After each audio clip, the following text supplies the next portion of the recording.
uli. Ito, may nadaanan tayong cave naman dito. Cantanula Cave. Park muna tayo dito. Medyo papasok siya, hindi mo siya agad makikita kasi may layo-layo pa doon sa may highway. Pero palatandaan mo ito, mga pine trees.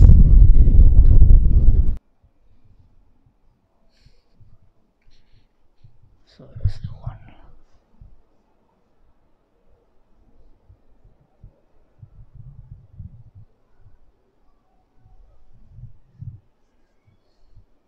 He came in here. So up here where these rocks are, that's where the original opening to the cave was. They closed it. And yeah, they've closed it in. And this is where the original staircase was. So there used to be a staircase going up and into the cave. Wow. Lots and lots of beautiful stalactites and stalagmites in this. That must be scary. This one here? Yeah. Will it fall down? No, Won't fall down. I don't think so. I'm going to turn on a few more lights and let's go down here and have a bit of a look. Baby, watch your steps. It's very good to see lots and lots of water in the cave at the moment. Before I went away 4 weeks ago, there was virtually no water in the cave, or not very much at all. And we can see lots of rainwater sitting up there on the roof of the cave. This one right here looks like a pile up of a cake, wedding cake. A wedding cake, and that's what it's often called, that one. Yeah. It is called the wedding cake. It looks like a wedding cake. Yeah, it's beautiful. Can you see all of the glistening water on the roof up there? This white one looks like a new something. Yes, well that one must have dried out to go that colour. But the drops of water up there, that's rainwater. And as that rainwater seeps through the roof of the cave, it dissolves some calcium. And it carries that calcium into the cave as calcium carbonate. Then whilst the water is sitting on the tips of the stalactites up here, it's depositing that mineral, and that's how the stalactites grow. Then, of course, when the water drips to the ground, we get stalagmites forming. And, of course, once they join together, after many, many thousands of years, that's when we end up with a beautiful big column like this one that's often called the wedding cake. Or a chocolate fountain. No, yeah. Or it could be called a pillar or a column as well.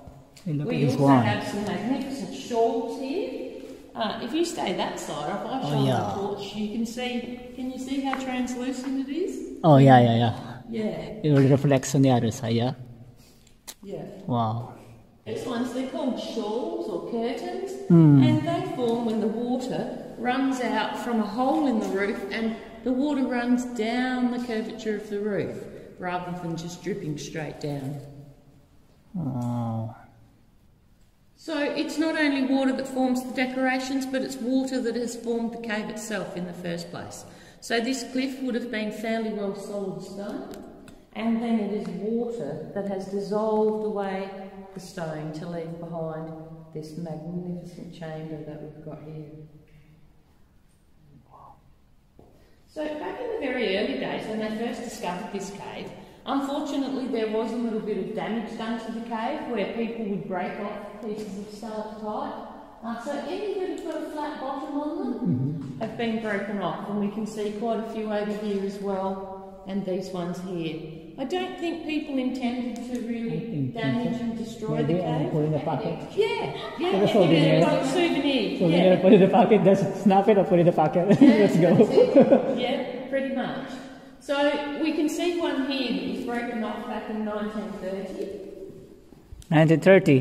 1930, that one was broken off. And this is all the regrowth that we have. This little spike here. For how many years now? 94. 94 years old, it grows only like an inch. Yes. And there's another one, it will grow maybe. The one a little bit wet. Yeah. And here's the same. And some of them haven't grown very much at all. Oh, yeah. Because the water's not dripping in those same spots anymore. That's why. Yeah. They really grow. See, after 80 years. Yes, 90 years. You grow only an inch. Now, would you like to feel a piece? There is one piece of stalactite here that we're allowed to touch. Sorry, it's just a little bit narrow in this spot. I'll just let you feel this if you like. This is the only piece of stalactite that we're allowed to touch. And you can see why people used to take it home, because it's a crystal. It looks like a salt lamp, yes, Yeah, it does, salt lamp. doesn't it? And this one's a stalactite because it has growth rings. So all stalactites start off as a hollow straw. So that's why they're curious. Yeah, and so once the straw, like these ones on the ceiling up here, these small ones the size of a drinking straw, and so the straws will continue to grow longer and longer until such point in time as they block up. Then once the straw blocks up, the water will then begin to flow over the outside. Would you like to feel how heavy it is? Yeah, sure. Yeah, it's heavy. You're right. Yeah, it's not a joke, it's heavy. Yeah, it's heavy. Yeah. It's pretty cool though, isn't I it? don't drop it. Yeah.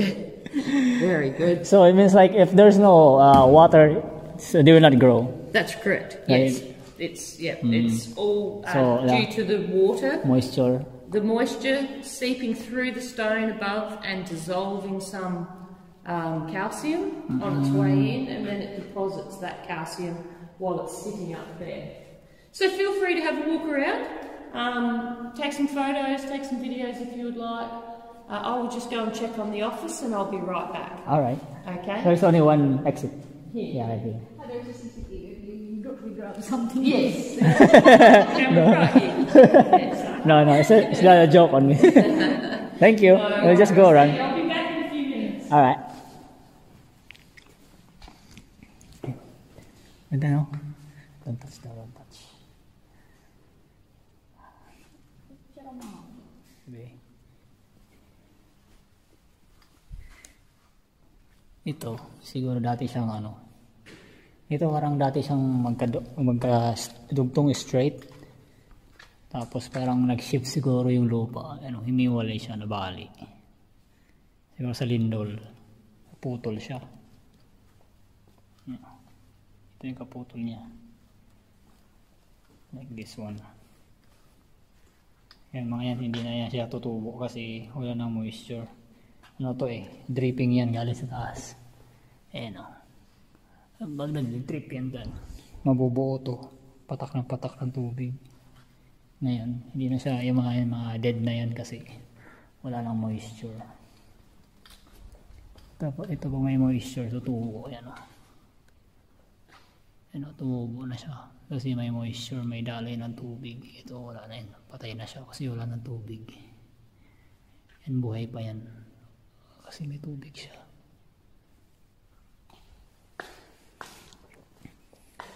So guys, parang chocolate fountain or cake. Wedding cake. Alam marumi. Kung tingnan siguro niyan kung may ilaw.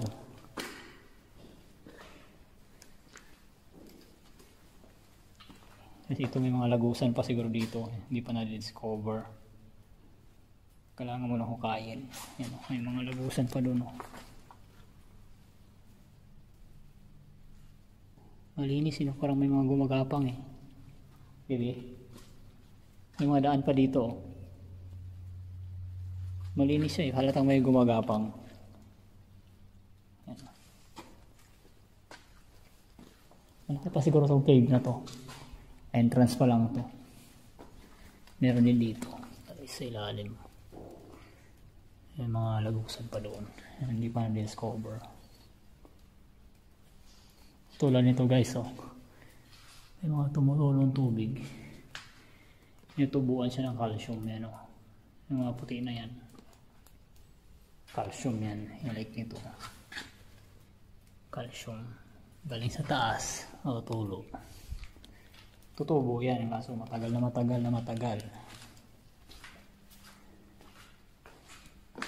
Yan guys parang chocolate fountain or wedding cake. Maraming ganda tignan. Lalo na yun wow, billions of years yan bago mabuo. Ganyan kahaba. Ito malaki. Sayang yan pag lumindol baka maputol. Haba niya Nag-enjoy ka ba sa trip na to? May videohan mo ako. Videoan mo ko ah. Nagawa mo.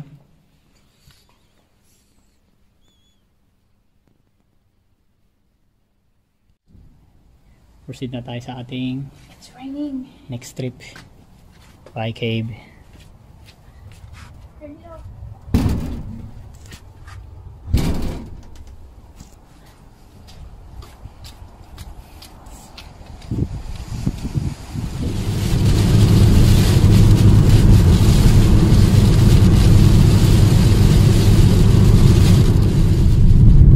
Third road pala yun. Top naman yan. Ito siya malalim. You know, Sir Capital. In 500 meters, turn left onto Mayland Street. Dito na tayo.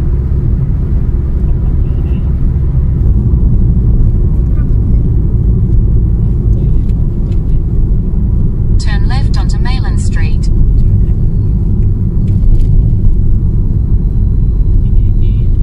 Turn left onto Sea Parade.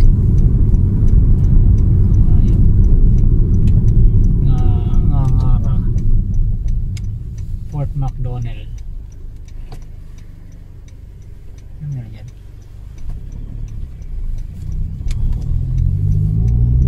Continue for 1.5 kilometers.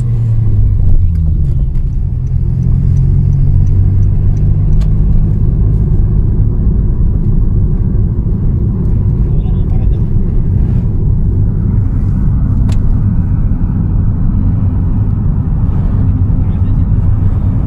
Okay na yan. Malamig. Welcome to Fort McDonald. Oh, mamuti na yung gulong natin. Oh. Bakit tayo sa dirt? Hindi na mahirap matanggal. Yung pandikit nila sa kalsada.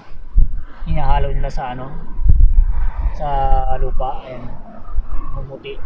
Tugas natin. Ayan. Maaraw. Ganda ng bulaklak eh oh. Ganda.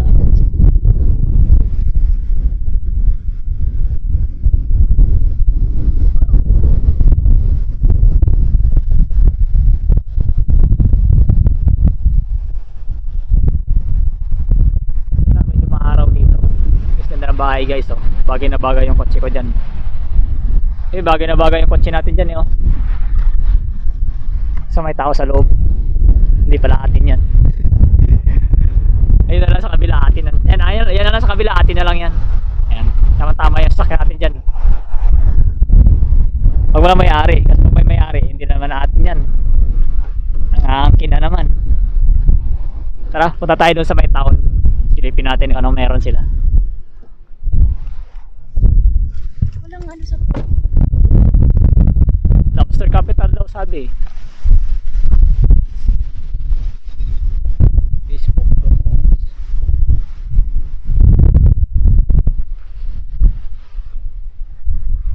Tingnan natin yung jetty niya. Diyan sila paniningwit. So malayo kung natin pumunta dyan. Baka lobster or history.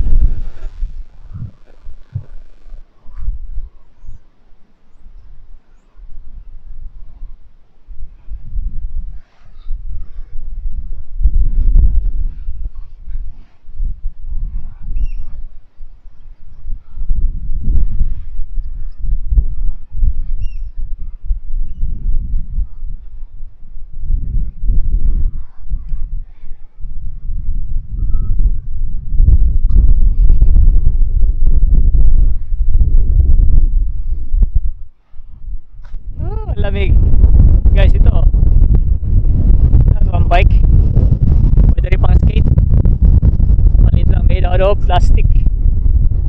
Yan, dito yung exit entrance, doon buwelo, ikot ka doon, pump, mini pump dito, balik dito, either exit doon o dito yung entrance. Ito siguro yung entrance. Yan, entrance dyan. Napakalamig. Tignan natin yung skate park nila, meron silang half court. So pwede na oh. Wala, magaspang yung semento. Nakakayod yung tuhod mo dyan, labas yung buto. Yan, magaspang siya, hindi siya makinis.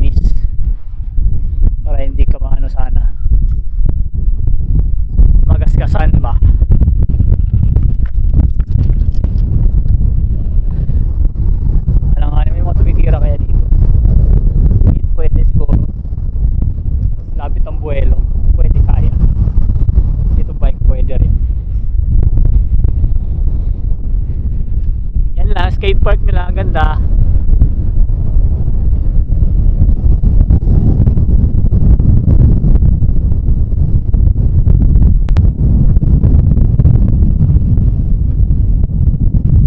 Tabing dagat. Lamig. Tara, balik na tayo guys. Sakyan, lamig.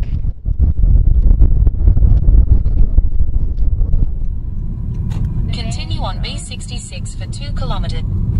Head south towards John Watson Drive. Head south on John Watson Drive. Continue on John Watson Drive for 3 kilometers.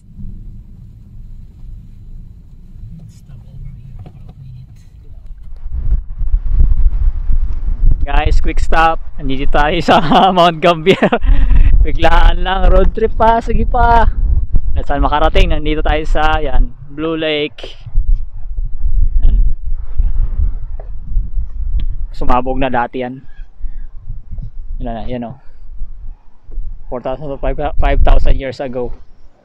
Sumabog. So wala na yan, parang lake na lang siya. Pero ewan ko kung may pwedeng maligo dyan. Walang daanan pababa eh. Doon siguro, ewan ko, private. Wala namang, pabalik-balik na ako dito. Wala namang ako nakikita ano dyan, palangoy-langoy. So bawal siguro maligo dyan. So yan siya. It's a volcano. Punta tayo doon sa kabila, baby. Ano? Galing na ba tayo doon? Yan pala yung inakit natin nakaraan. Yeah, this is it. Isa sa mga pasyalan dito sa Mount Gambier, itong Blue Lake. Pero ito talaga maganda. Parang kung ano to eh, English brand. Para siyang Land Rover. Pero modern technology na yan. Old school lang yung design, square boxy. May ganda eh oh. Grabe.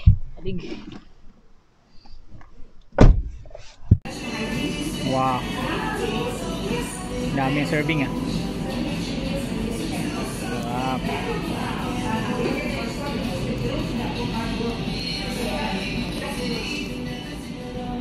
Yes, happy.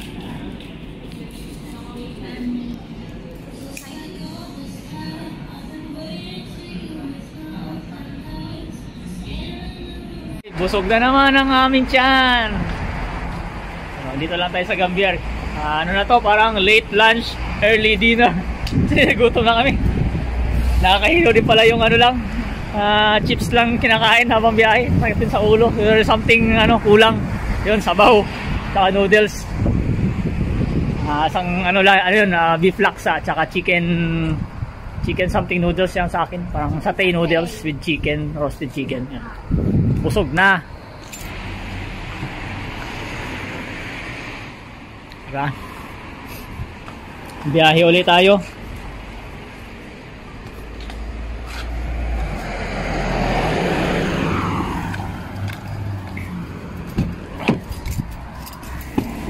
Where are we heading? Where?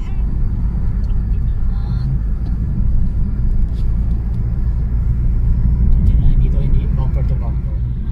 Smooth with the flow. Ba't di pa tayo barat yung Portland? Portland? What's talking about? Dito na konti na lang oh. Portland na tayo. Portland? Makakabuti tayo ng makakabuti na naman tayo ng Punaposel Kapaon. Bigyan ng ulo ng salmon.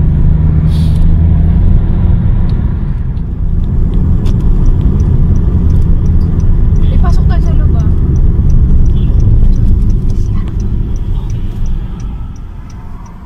Okay. Sa aking mark.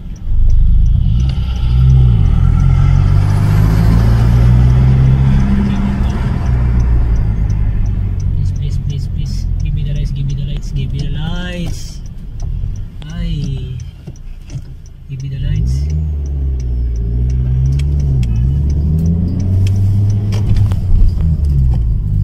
Ikaw yun? Isa siguro.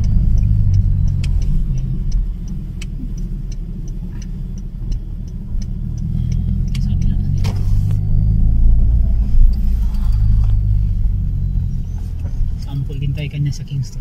Nakapag na naman dito. 91, 98. Kailangan ko nga lang na yun. 91, 98.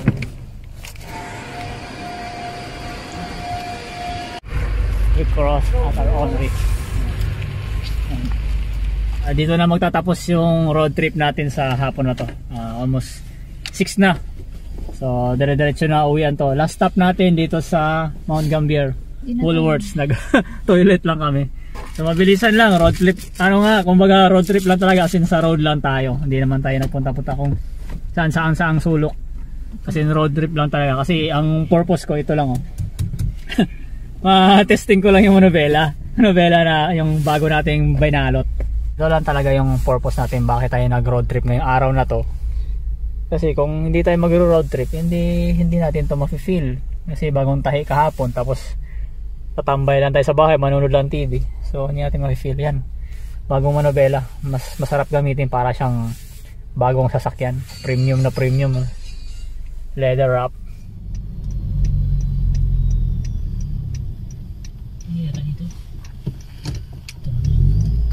Signal na ako.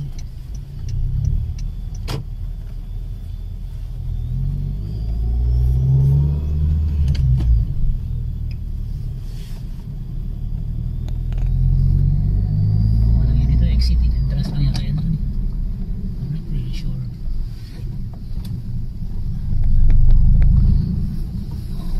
Ayun lang, bawal nga. So ayan.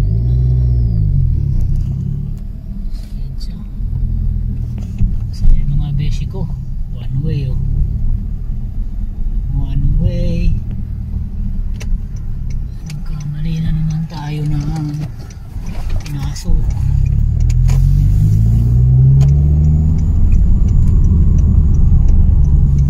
Sayad, masapakasakit Kuya Eddie. Saan siya?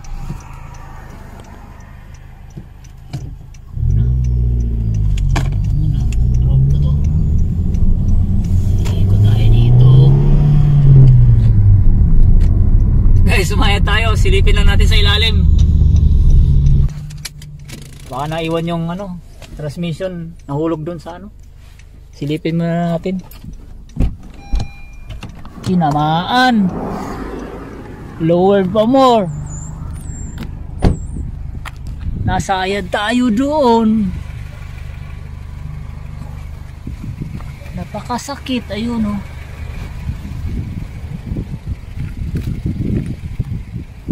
So rinig ko plastic lang naman yung kumayod, hindi naman bakal. May plastic yan sa ilalim na sapin, buong ilalim na yan. Ayan, okay naman. Sumayad siya doon, grabe naman, taas naman nun. Plastic ang kinamaan siguro.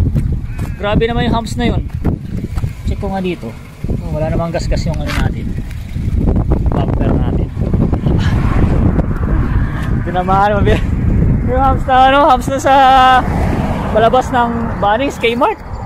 Yung yellow, sumabit. Noong nakaraan, sumabit tayo sa McDo. Ay, sumabit doon sa Hindi pa masyadong mababa yan, ha. 1.5 something lang ang yan. Lowered, tumama na tayo. Wala na, uwi na, ayawan na. Bye, see ya. Thank you for watching.